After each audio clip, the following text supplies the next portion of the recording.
Wadhi gwenge makadhoad na mchumbi heri uruoge makedo raticho gande Mombasa.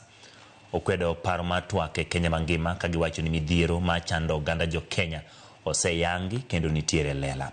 Kalure kod kweth ni piny owacho ma Kenya Kwanza oserem chopo kare dwaro mag kweth mag Gen Z karabedo ni negi sechiwo singo mathoth chakre ng'anyo mar dwe mar auchiel higa mokadho mapok giketo e tim kamoting'o chudo ne jogo manowito jowetegi e kinde ng'anyogo.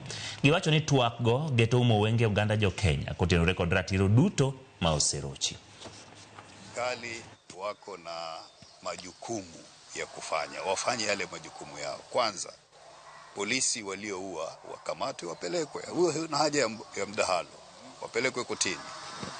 Waliouawa na walioumizwa wawe compensated, uhitaji mdahalo kufanya hivyo.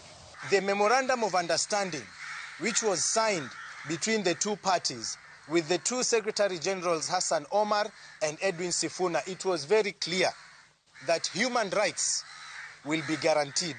So we are asking you, Raila Amolo Odinga, simply implement your memorandum of understanding with the government. If you do that, and you ensure human rights are guaranteed, if you just do that, you don't need dialogue, you don't need anything else. If there is no evidence, you cannot just point finger and say, civil society, sijui nani na nani. Ikiwa wana ushahidi, washike watu wapeleke ndani. Hivyo ndio sheria inavyosema. Lakini kusema, mambo ambayo hayana misingi, si sawa kwa rais kusema mambo kama haya.